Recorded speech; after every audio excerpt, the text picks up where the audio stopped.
Pada tugas LK 2.1 ini yaitu tahap eksplorasi alternatif solusi, di mana di sini saya mendapatkan tugas untuk wawancara dengan teman sejawat mengenai masalah yang telah terpilih yang akan saya selesaikan.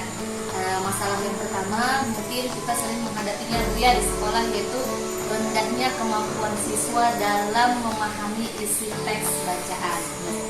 Nah, pada tahap ini saya sudah mendapatkan kajian literasi dari beberapa narasumber dan buku.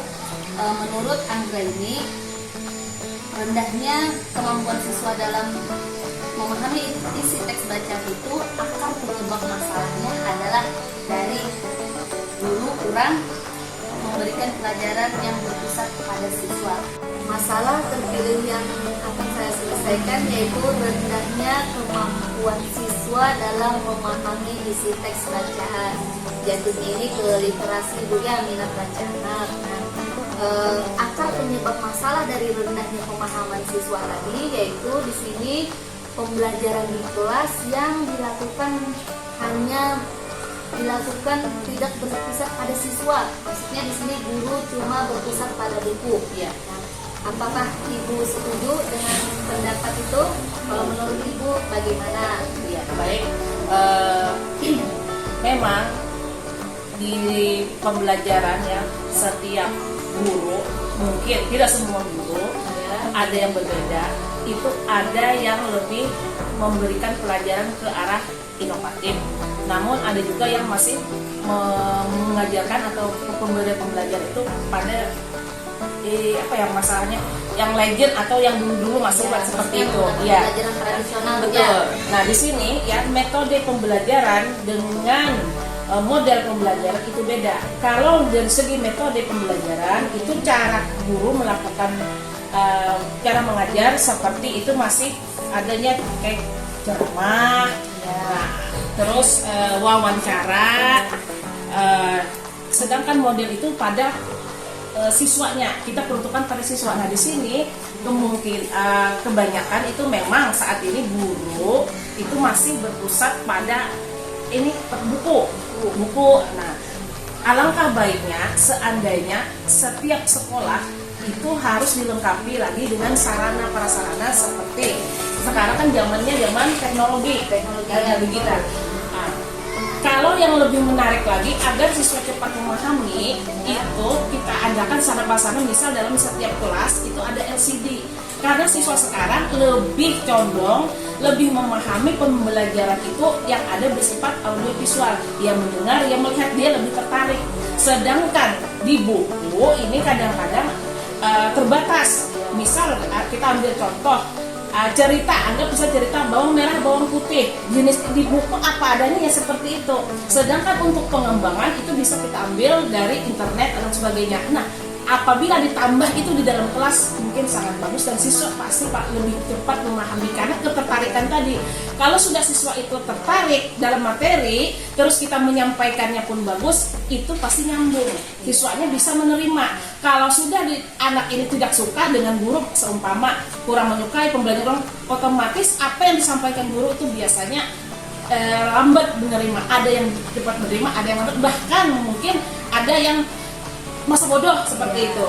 Ya. Jadi menurut Ibu, kalau kita sebagai guru menggunakan model pembelajaran inovatif, kemungkinan siswa akan termotivasi Jelas. belajar dan hasil belajarnya pun mungkin akan lebih maksimal.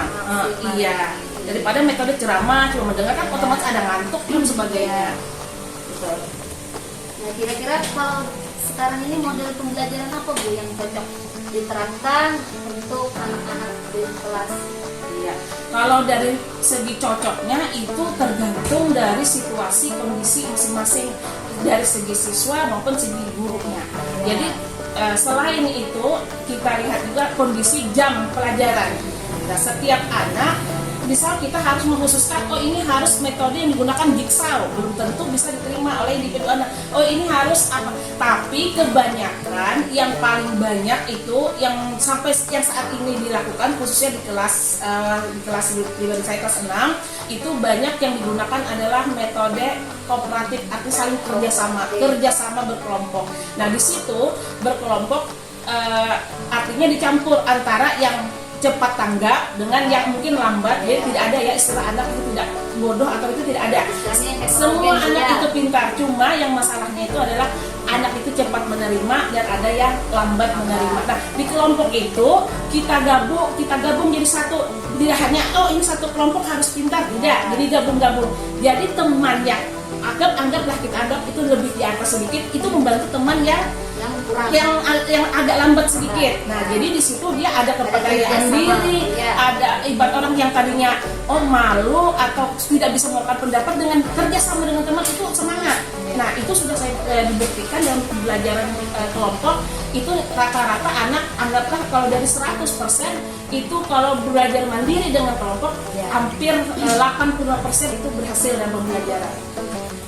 Nah, kemudian kalau menurut Ibu, apa saja keunggulan dari model pembelajaran kooperatif tadi dibandingkan dengan pembelajaran yang masa kini, istilahnya itu PBL, Problem Based Learning. Ya. Apakah semua model pembelajaran itu cocok diterapkan pada setiap sekolah? Seperti yang saya sampaikan di awal tadi, ya, tidak semua pembelajaran itu model pembelajaran itu bisa diterapkan. Tergantung tadi kita harus bisa membaca suasana anak, kemudian situasi jam pelajaran seperti apa. Jadi pembelajaran itu hari ini harus modelnya tidak bisa. Jadi kita modifikasi lah. Ini yang cocok ini yang cocok ini. Jadi istilahnya tergantung situasi, tidak bisa hanya memakai satu model, bermacam-macam. Bahkan bisa saja kita menciptakan bagaimana caranya ini supaya anak ini ada motivasi. Kita adakan namanya ice breaking. Artinya ice breaking itu dari dia belajar tegang jadi santai, bisa dengan macam-macam permainan kah, game kah, atau apa, itu meningkatkan semangat lagi. Apalagi motivasi lagi. Nah betul, apalagi sudah jam-jam siang, itu anak tidak bisa dipaksa harus 100% menyerap pelajaran. Jadi harus ada pintar-pintar lah. Memang benar guru harus bersifat inovatif. Apa aja yang bisa kita lakukan agar kembali lagi semangat belajar anak-anak tadi. Kita lanjut pada pertanyaan yang kedua. Di sini apa saja tahapan guru dalam memberikan motivasi belajar kepada siswa dari awal pembelajaran sampai akhir? Kira-kira apa saja yang bisa dilakukan? Baik. Sebelumnya untuk memotivasi siswa itu adanya kerjasama ya antara guru dengan siswa. Seumpama guru terlalu bersemangat tapi muridnya tidak bersemangat, tidak bisa dilakukan.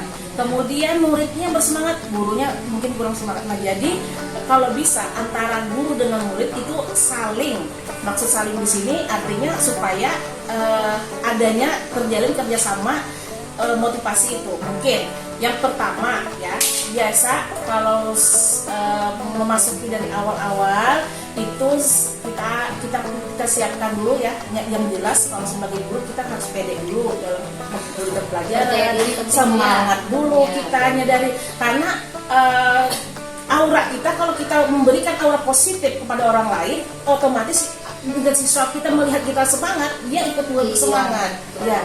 Nah, kemudian kita persiapkan jelas ya perangkat pembelajaran seperti RPP, kemudian kita persiapkan media-media pembelajaran yang tentunya berkaitan dengan pembelajaran tersebut. Nah, biasanya juga sebelum pembelajaran dimulai itu kita berdoa bersama-sama ya. Nah, kemudian lagi akan di dalam setiap kelas itu disiapkan adanya sudut literasi atau pojok baca. Bisa itu kita lakukan setiap hari, misal berapa menit diberikan waktu ya, karena di situ apa fungsinya? Ternyata anak-anak zaman sekarang itu dari segi kosakata sangat kurang. Kenapa dikatakan sangat kurang? Contoh mengarang, diberikan mengarang itu setiap katanya bolak-balik dan atau jadi kurang menguasai. Nah dari situ bisa kita ajarkan. Kemudian lagi penyampaian atau materi-materi ya jelas itu kembali lagi kepada guru tadi, bagaimana caranya menghidupkan atau menjalankan model pembelajaran yang sesuai. Kembali lagi tadi sesuai dengan keadaan siswa. Nah setelah itu di sela-sela waktu ya, misal anggap aja sudah ini jam-jam siang lah. Yang tadi seperti diulang tadi kita berikan semangat yang ada SBG atau apa dan sebagainya. Nah di situ kemudian nanti di akhir ada umpan balik atau istilahnya evaluasi di akhir nanti. Dan dari hasil evaluasi pembelajaran tersebut bisa kita lihat hari ini kita berhasil atau tidak.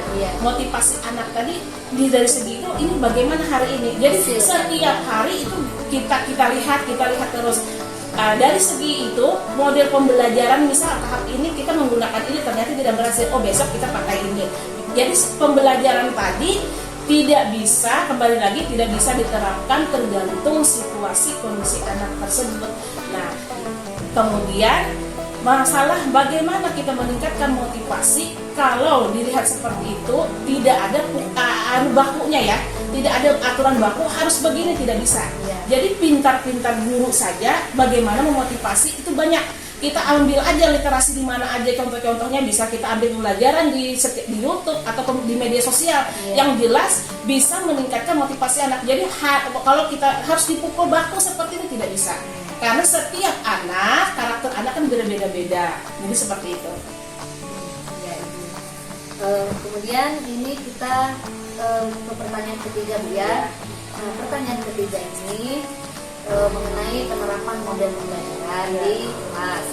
Apa saja persiapan yang harus dilakukan dulu sebelum melakukan pembelajaran inovatif tadi? Untuk persiapan apa saja yang jelas sebagai guru itu perangkat pembelajaran dan persiapan pembelajaran seperti RPP itu harus ada, mutlak harus ada ya, karena apa, RPP itu acuan kita dalam mengajar hari ini.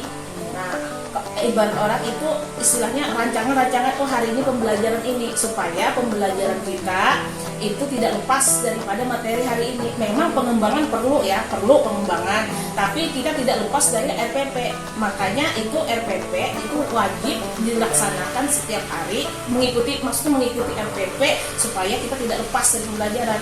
Untuk persiapannya itu RPP yang utama, dan sebagai motivasi dan sebagainya hanya sekedar tambahan-tambahan untuk siswa. Jadi persiapan sebelum kita melakukan pembelajaran inovatif tadi, yang pertama itu adalah kita harus mempersiapkan perangkatnya, perangkat pembelajaran, RPP dan sebagainya lah. Oke, mungkin itu saja Ibu pertanyaannya. Terima kasih banyak sudah membantu saya dalam eksplorasi penyebab masalah ini. Terima kasih untuk waktunya. Wassalamualaikum warahmatullahi wabarakatuh. Sama-sama, waalaikumsalam warahmatullahi wabarakatuh.